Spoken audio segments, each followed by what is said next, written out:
पूर्व मुख्यमंत्री उमा भारती शुक्रवार को सौंसर के जामसावली हनुमान मंदिर पहुंची। आज शुक्रवार दोपहर 2 बजे रेस्ट हाउस में मीडिया से चर्चा के दौरान उन्होंने कहा कि जिले में गली गली अवैध शराब बिक रही है, लेकिन जनप्रतिनिधि सरकार का साथ नहीं दे रहे। उमा भारती ने सवाल खड़ा किया कि जब सरकार रोक लगाने की नीतियां बना रही है तो जनप्रतिनिधि उसका समर्थन क्यों नहीं करते। पूर्व मुख्यमंत्री ने किसानों को लेकर भी सुझाव देते हुए कहा कि सरकार गौशालाओं पर खर्च करने के बजाय किसानों को गौपालक बनाए, इससे प्राकृतिक खेती को बढ़ावा मिलेगा और पशुओं की बेहतर देखभाल हो सकेगी।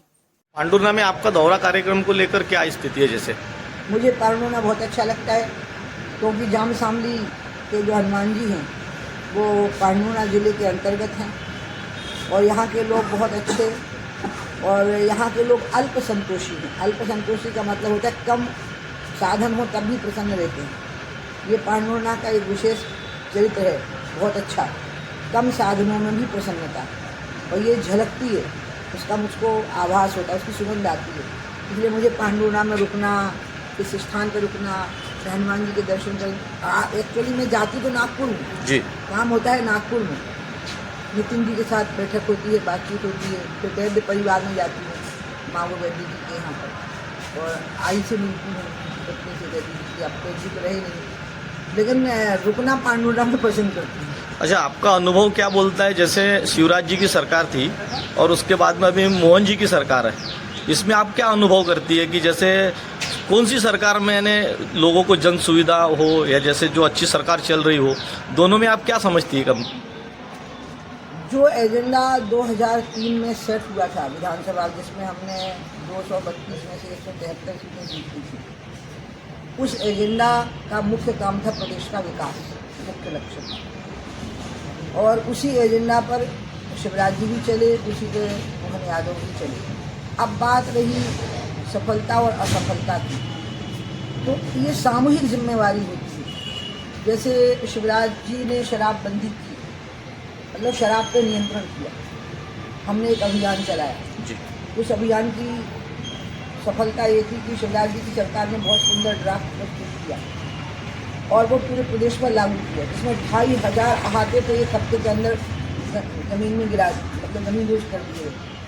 लेकिन इसके बाद में भी अवैध शराब की बिक्री है। उसका कारण है जनप्रतिनिधियों में सजगता का अभाव, क्योंकि पुलिस पूरे टाइम ये काम नहीं कर सकती कि वो शराब की दुकान के सामने डंडा लेके खड़ी हो। वो ये कर सकते हैं कि जहाँ लॉ एंड ऑर्डर बिगड़ जाएगा वहाँ पुलिस पहुँच जाएगी बुलाने पे। मुख्यतः ये काम किसका है? जिला गांव ग्राम पंचायत में पंच से सरपंच जनप्रतिनिधि हैं कि नहीं, जनपद में जनपद सदस्य से जनपद अध्यक्ष जनप्रतिनिधि हैं कि नहीं, जिला पंचायत में जिला पंचायत सदस्य जिला पंचायत अध्यक्ष जनप्रतिनिधि हैं कि नहीं, नगर में और क्या बोलते हैं शहर में जो निकाय बने हैं उनमें सदस्य से लेकर अध्यक्ष तक जनप्रतिनिधि है कि नहीं।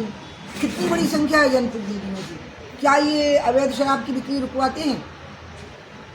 क्या ये गलत जगह पे नियम का उल्लंघन करके कोई शराब बन गई की दुकान बन गई हो, वहाँ चीफ मिनिस्टर तो नहीं आएगा ना देखने के लिए, और न मैं आऊँगी वहाँ, तो वो देख रहा है ना, जो इसमें से एक कोई ना कोई व्यक्ति वहाँ मौजूद है। तुम समझ रहे हो, जिला पंचायत से लेके पार्षद से लेके कोई ना कोई, वो क्यों देख रहे हैं उसको?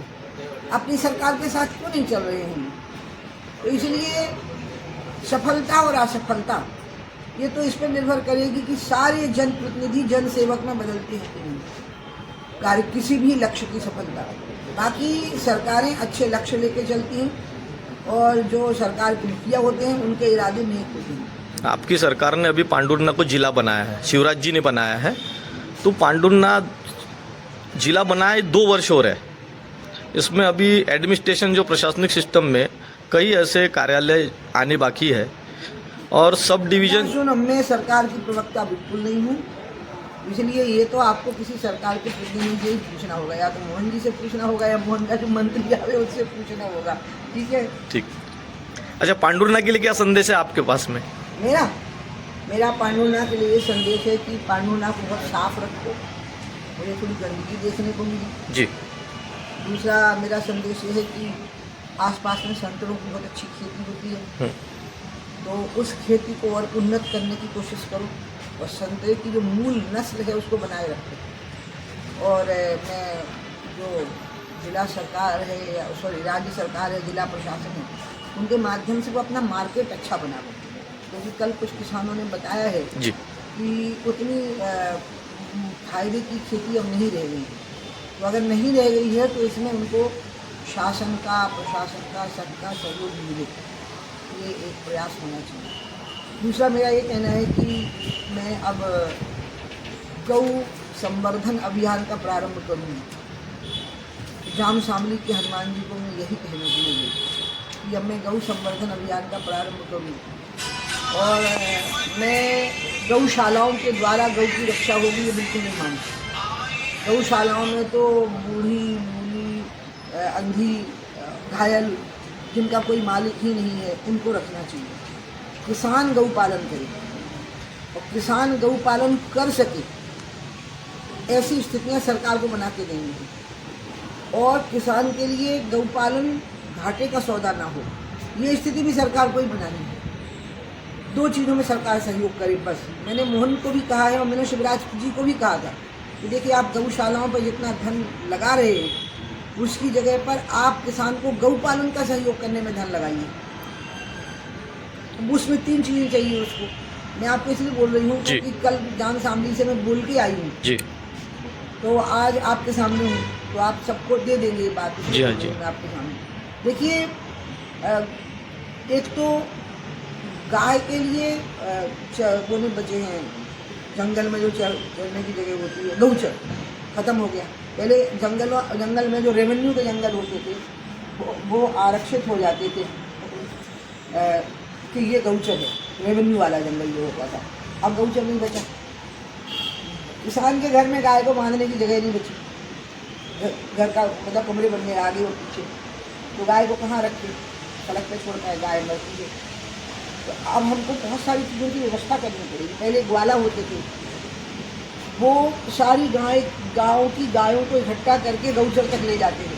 गौचरों में स्वाभाविक नैसर्गिक तालाब होते हैं। अगर आप लोग छोटे हैं तो मैंने बचपन में देखा है कि तालाब होते थे जंगलों में, जो गड्ढे से होते थे, उनमें पानी जमा हो रहता था 12 महीने, गाय उसको पीती है।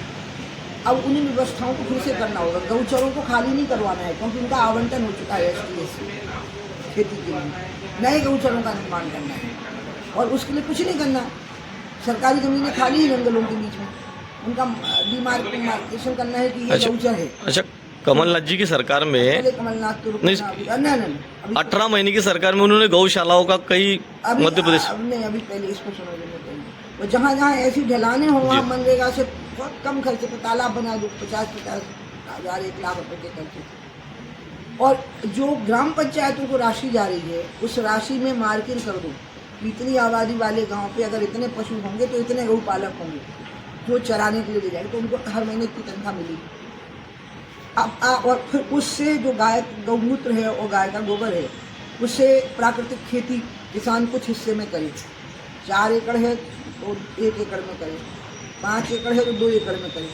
और वो प्राकृतिक खेती की बहुत मांग है उस अनाज की पूरी दुनिया में। लोग बीमार पड़ रहे हैं ना नकली खाद के। जी हाँ। तो इसलिए मैंने कमलनाथ जी की जो बात आपने कही है, उन्होंने वो प्रयोग शुरू किया था जी, शिवराज जी ने भी उसको किया, मोहन जी भी कर रहे हैं। लेकिन मैं सबको यही समझा रही हूँ कि इससे नहीं गाय बचेगी। ये घायल, बीमार और अंधी, लूली, लंगड़ी गाय के लिए है जिसका कोई मालिक नहीं है। इसमें आप बाकी गायों पर धन मत खर्च करो, बल्कि किसान के लिए धन खर्च करो कि वो गौ पालन कर सके।